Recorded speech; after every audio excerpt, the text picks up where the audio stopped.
Trudeau साहब मोदी जी के साथ मीटिंग कर रहे थे, तो यहाँ मीटिंग कर रहे थे, वहाँ रेफरेंडम कराने की बात कर रहे थे। तो ये जो कर रहे हैं, ये तो मतलब मोदी जी इसको किस तरह से जवाब देंगे, किस तरह से जवाब दे रहे हैं? क्या भारत को इस पर एक कठोर एक्शन नहीं लेना चाहिए? नहीं, बोलना ही नहीं चाहिए, बोलना ही। सर एक मिनट सर, एक और लाइन ऐड कर दूं, एक और लाइन ऐड कर दूं। और ये बात जो है भारत के मीडिया को या भारत के नागरिकों को क्या जानकारी देने की जरूरत नहीं है कि भाई देखो कनाडा इस तरह की हरकत कर रहा है, वो हमारे स्टेट में घुसने करके रेफरेंडम कराने की बात कर रहा है। देखो बेसिक चीज समझने की है इसमें।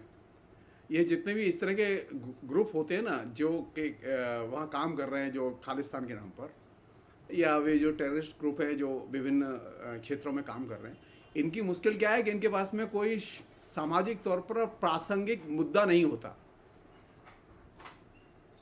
अब वो एक्टिव है कनाडा में, पंजाब में एक्टिव नहीं है, तो कनाडा में अपने हाथ पैर चंगे कैसे रखें, अपने वोट बैंक को चंगा, अपने समर्थकों को चंगा कैसे रखें, तो इसके लिए एक अप्रासंगिक मुद्दा होना चाहिए।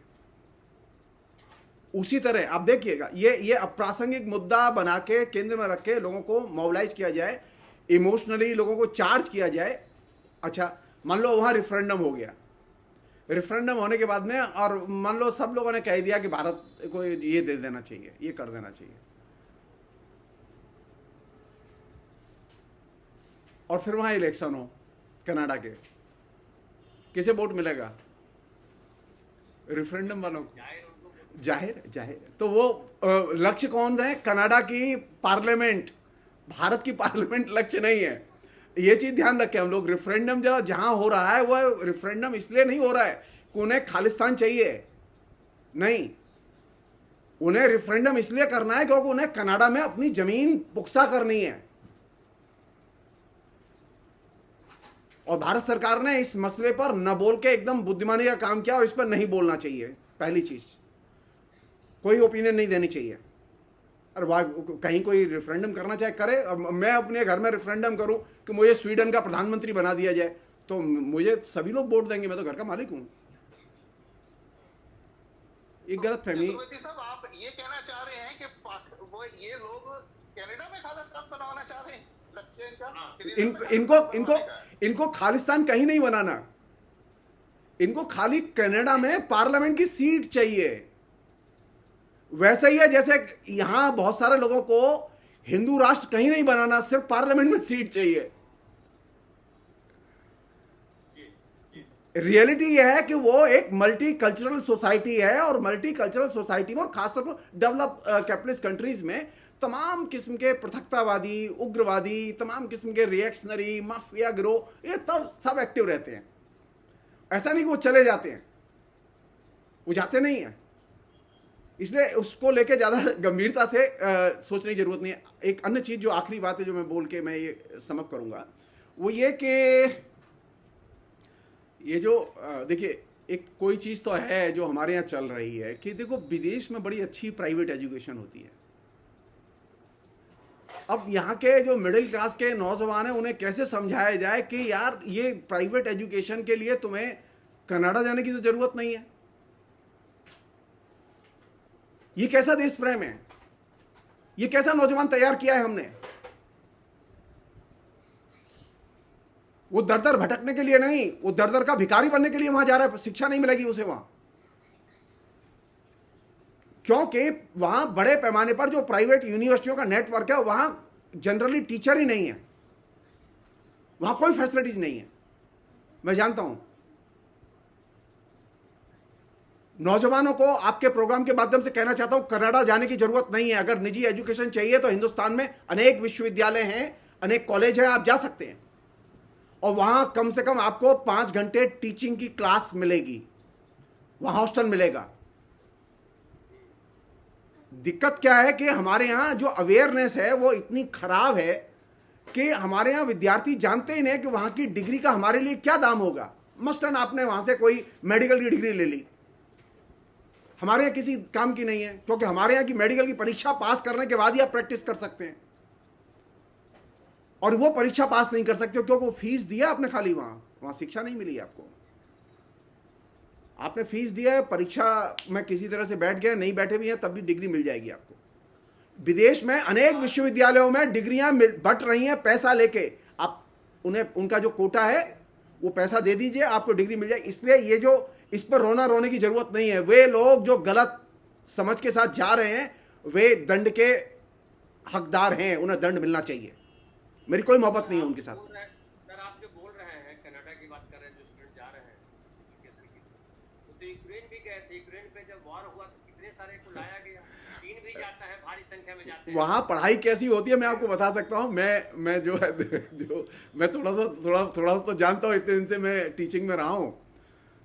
जहां परीक्षा ही ना होती हो बीए की और एमए की और पास कर दिए जाएं लोग, वहां आप अंदाजा कैसे करेंगे कौन कितना योग्य है और कौन कितना अयोग्य है। वहां परीक्षा का कोई सिस्टम ही नहीं है। वहां तो नीम हकीम, वो खतराए जान नहीं, वो खतराए देश। आपको लार्ज स्केल पर लोग मिलेंगे ऐसे। वो चाइना में भी है वो स्थिति। चाइना में अनेक विश्वविद्यालय, वो झोलाछाप विश्वविद्यालय, और वे झोलाछाप विश्वविद्यालय तमाम यूरोपीय देशों में भी है, इंक्लूडिंग सोवियत संघ का, जो पुराने सोवियत संघ था उसके जो विघटित देश हैं, जिनमें से आपने एक का नाम लिया अभी, जिससे हजारों विद्यार्थी आए थे। ये सारे देश ऐसे हैं जहां पर के हायर एजुकेशन एकदम टूट चुकी है ही नहीं, फिर भी जा रहे हैं। क्यों? क्योंकि माँ बाप के दिमाग में एक इल्यूजन है कि बेटा विदेश में पढ़ रहा है तो अक्लमंद होके आएगा। अब ये ज्ञान नहीं है कि बेटा विदेश तो जा रहा है लेकिन अक्लमंद नहीं, बल्कि फकीर होके आएगा, माँ बाप को भी फकीर करके लाएगा। ये जो विदेश प्रेम है, ये विदेश प्रेम बहुत ही आत्मघाती प्रेम है। और इसीलिए मुझे, जानते हैं, जेएनयू की शिक्षा याद आती है। जेएनयू के विद्यार्थी विदेश पढ़ने नहीं जाते। तो सर दुनिया भर के जो देश, जो एजुकेशन सेंटर्स हैं, उसमें भारत का नंबर पीछे क्यों है? पीछे इसलिए क्योंकि हमारे यहाँ जो सरकारें रही हैं वो इसका ध्यान ही नहीं रखती कि एक शिक्षक की और एक शिक्षा की अहमियत क्या है। अब देखिए, मैं हट्टा कट्टा हूं, मेरे बिल्कुल सब, मेरी सारी इंद्रियां सही फंक्शन कर रही हैं, लेकिन इसके बावजूद मैं घर बैठा हुआ हूं, पेंशन ले रहा हूं। मैं अगर यूरोप में होता तो मैं जब तक जिंदा रहता, मैं जब तक मेरी इंद्रियां शरीर मेरा काम करता, दिमाग काम करता, मैं पढ़ाता।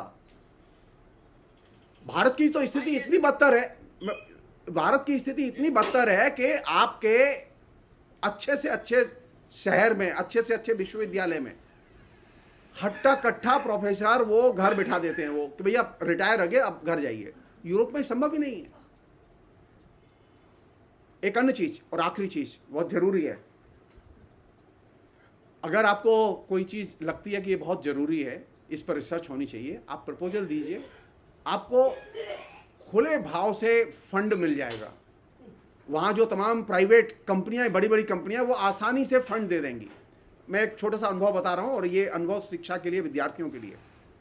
मेरा एक दोस्त, जो जब बायोटेक्नोलॉजी का पहला बैच जेएनयू में बना, मेरे समय में बायोटेक्नोलॉजी खुला जेएनयू में, तो उससे जिस लड़के ने टॉप किया, वो लड़का अमेरिका गया पीएचडी करने बायोटेक्नोलॉजी में, और देश प्रेम की वजह से लौट के आया। तो जब वो लौट के आया तो हिंदुस्तान में उसने तमाम बड़ी बड़ी कंपनियों को एक प्रपोजल दिया प्रोजेक्ट का, जो करीब 500 करोड़ रुपए का था, कि मैं ऐसा काम करना चाहता हूं। अब वो सब लोग हंसे उसके ऊपर, किसी ने सीरियसली, वो टाटा से भी मिला, वो अंबानी से भी मिला, वो सबसे मिला, सबने उसे विदा कर दिया। अब वो फिर कलकत्ता आया, उसने कहा कि मैं जगदीश्वर ऐसे ऐसे आया हूँ। मैंने कहा तुम बहुत बेवकूफ़ आदमी हो, तुम हिंदुस्तान लौट के आए पढ़ने के लिए, अब ये तुम पैसा कौन देगा यहाँ? वो लड़का लौट के तत्काल, मैंने कहा तुम वापस जाओ तत्काल। वो अमेरिका गया, और अमेरिका जाने के तत्काल बाद ही उसे 1 महीने के अंदर 500 करोड़ रुपए का फंड प्राइवेट कंपनियों से मिल गया।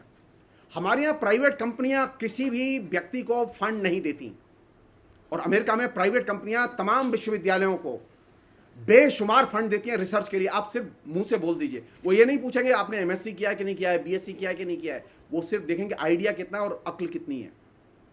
तो हमारे यहाँ अक्ल की और आइडिया की इज्जत ही नहीं है, तो जिस देश में इज्जत नहीं होगी वो देश कभी भी तरक्की नहीं कर सकता।